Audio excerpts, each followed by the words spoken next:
여러분 안녕하십니까, 진성호입니다. 이재명 더불어민주당 대표가 결국 사법적 책임을 져야 할 것 같습니다.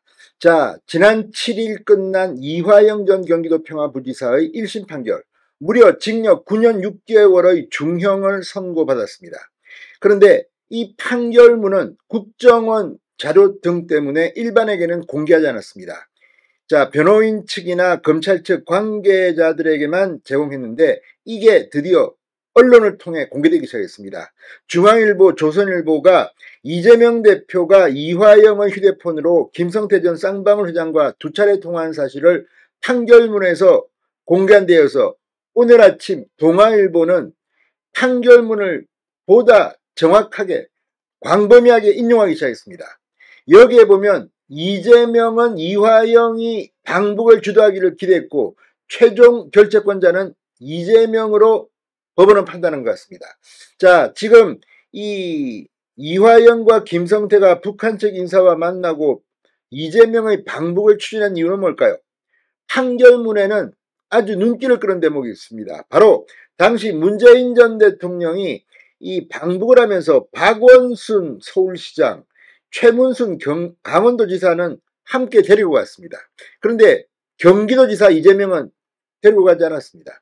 자, 2018년 여러분 기억하십니까? 2017년 더불어민주당의 대통령 후보 경선 과정에서 문재인 캠프와 이재명 캠프는 거의 앙숙이었습니다. 이재명 캠프는 문재인 이 김정숙 여사를 상당히 비판했고 친문 세력들, 특히 문재인을 지지하는 지지자들은 이재명을 공격하고 아무튼 굉장히 험악했습니다.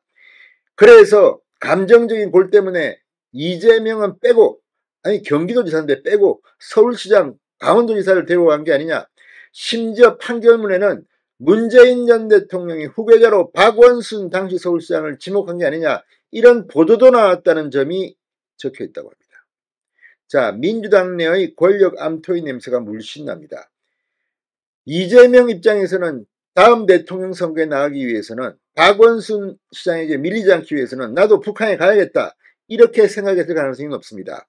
그리고 이 동아일보는 북한 측 인사 말을 인용했는데 이재명이 방북을 하면 문재인보다 더 세게 환영하겠다, 이런 식으로, 예를 들어서 이 콘레드 호텔에서 했던 발언인데, 이 송명철 조선아태위 부실장이 한 말인데, 이재명 대표가 방북하면 자신이 담당할 것이며 백두산에 갈 때도 최신형 헬리콥터 차량을 준비하고 길거리 환영회도 동원해 문재인 대통령이 왔을 때보다 크게 행사를 치르겠다고 약속했고 이화영 전 부지사는 좋다고 화답했다, 이렇게 동아일보는 보도합니다. 이걸 보면 이재명 당시 경기도지사 입장에서는 박원순은 북한을 갔다 왔는데 나는 뭐냐.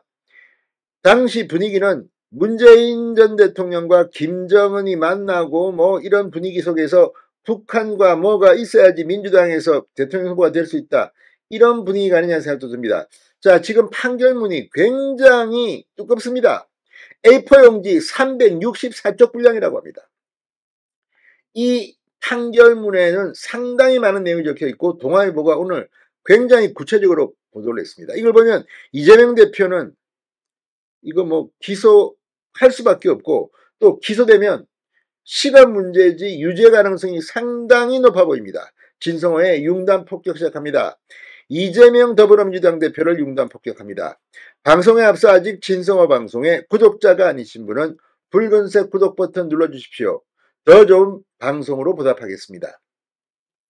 자, 동아일보가 확보한 A4 용지 364쪽 분량의 이화영 1심 판결문에 따르면 수원지법 형사 11부 신진호 부장 판사는 이렇게 적었습니다. 정부는 2018년 9월 남북 정상회담 특별수행단 명단을 발표했는데 당시 서울시장 박원순, 강원도지사 최문순은 포함된 반면에 경기도지사 이재명은 제외됐다. 방북 추진 배경을 이렇게 설명한 것으로 보입니다. 당시 청와대가 차기 대권 주자로 박원순 시장을 지목했다는 취지의 보도도 나왔는데 재판부는 이화영 전 부지사가 상당한 부담을 느꼈을 것이다. 향후 대북 사업 및 방북을 적극적으로 추진하게 된 원인이라고 했습니다. 자, 동아일보가 판결문을 이렇게 보도한 겁니다. 이걸 보면 민주당 내 권력 암초의 냄새가 보입니다. 문재인은 이재명을 좋아하지 않았던 것은 분명합니다. 지금은 모르겠습니다. 지금도 그럴 겁니다. 지금도 앙금은 그대로 남아 있습니다. 자, 이재명 대표 2019년 7월 필리핀 마닐라에서 열린 제2회 아태평화 국제대회부터 본격 처리로 추진됐습니다. 자, 그런데 재판부는 단순히 김성태 전 회장의 진술만을 근거로 이렇게 말하는 것은 아닙니다. 이미 이 대북 사업을 진행하며 이재명과 두 차례 통화했다는 김성태의 주장의 신빙성을 모두 판결문에서 인정했습니다.